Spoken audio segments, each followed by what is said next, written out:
Will you join with me in prayer? Oh God, we give you thanks for your love that comes to our lives, that leads us to community with others, that calls us to work in the world. May your love live with us. Amen. In January of 1995, Azim Khamisa awakened to find a business card from a detective in the homicide squad of the San Diego police tucked into his doorway. He called the number and learned that his son had been killed the night before delivering pizzas in a bad neighborhood. If you've known anyone in an immigrant community, the first generation's entire life is about making a foundation for the second generation. And this next generation was just erased from Azim's life. In the months that followed, he struggled with rage and helplessness, despair, even thoughts of vengeance. He was a devout Muslim, and like Christianity and other religions, there are strong urgings on directing such grief towards healing and away from vengeance, away from hatred, finding a way of forgiving your enemies even when they are so brutally obvious. He took care not to act out his anger, but he didn't suppress it. He meditated prayerfully, sought therapy, and over time, a year or more, the pain started to ebb. And there was a sense of a sacred presence, which held he and his family together, which held them up from the despair that had, in the days after the murder, had threatened to swallow them whole. And he realized that this love that he felt from God was for more than just himself and his wife. It was for the family of the murderer as well. And so after a period of time, he reached out to the grandfather who had helped raise the child, Tony, who had killed his son. And together they went to visit Tony in the prison.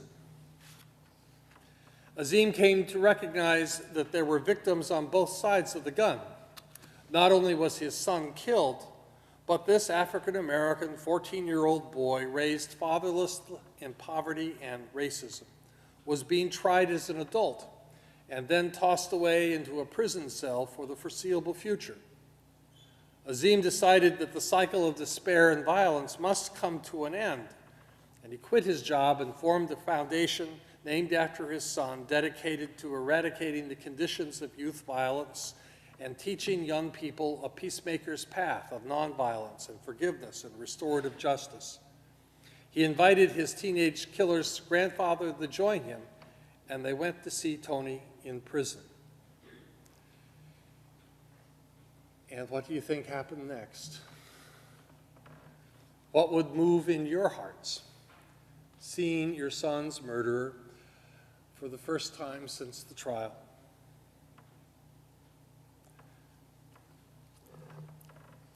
What we call compassion is simply being moved in our depths by another person's experience and responding in ways that intend either to ease the suffering or to promote the flourishing within that person.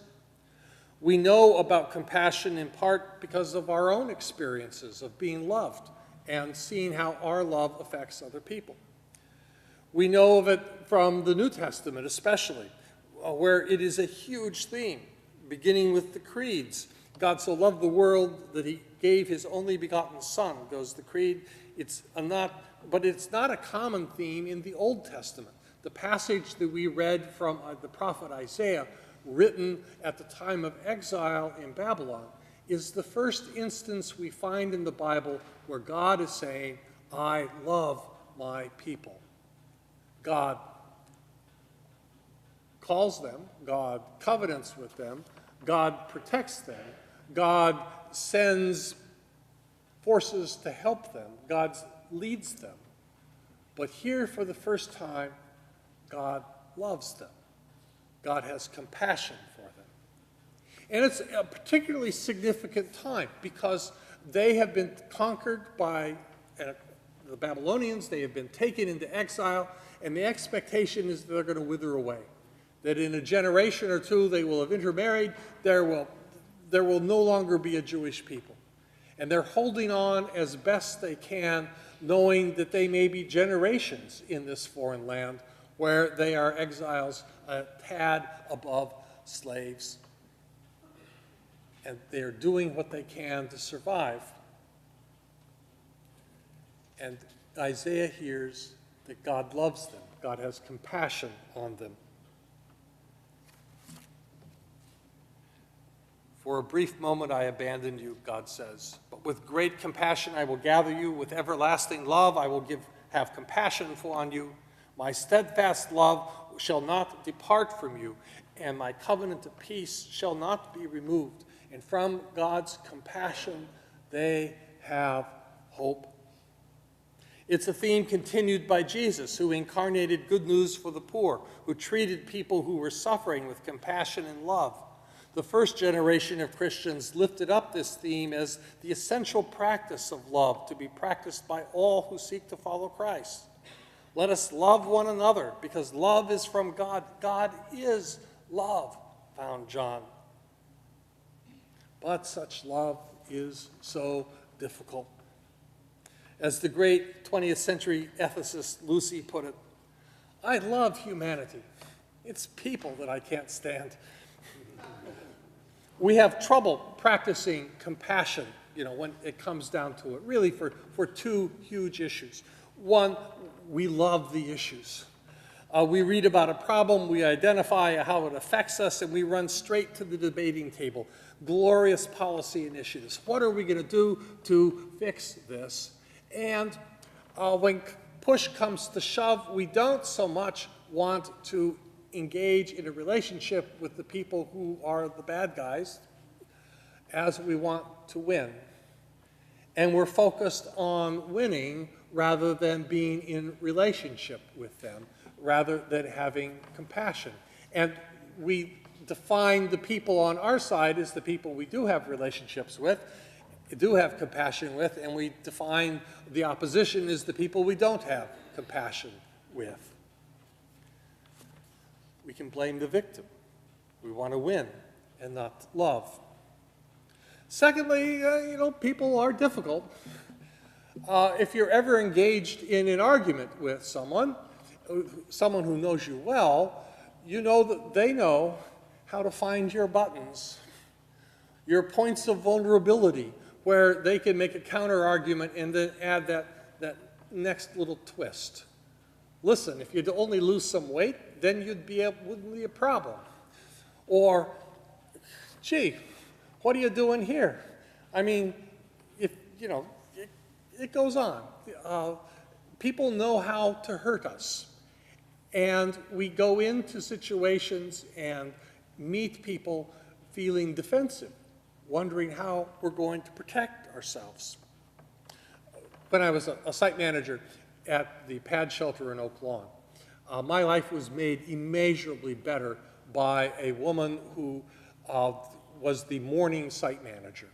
She would come in at 4 a.m., so I didn't have to go in at 4 a.m.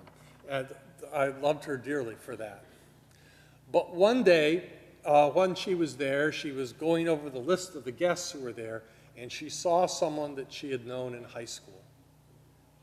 And so when that person woke up, the first thing she saw was the face of her old high school friend who was there as a volunteer to take care of her now that she was homeless. And my friend wanted to help her. My friend wanted to do good. My friend also wanted to be thanked. And this person who was in our shelter didn't want to be reminded that how far she had fallen in life from high school. She reacted with rage, and my friend quit.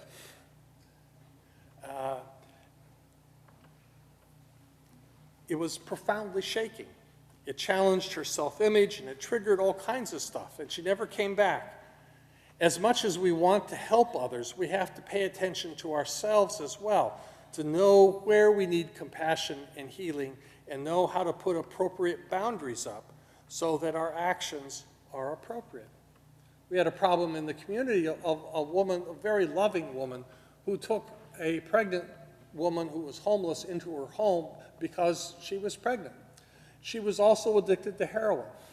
And after 3 months, the young lady had left and had taken a fair amount of the older woman's possessions with her, because this was not an effective way of caring for her.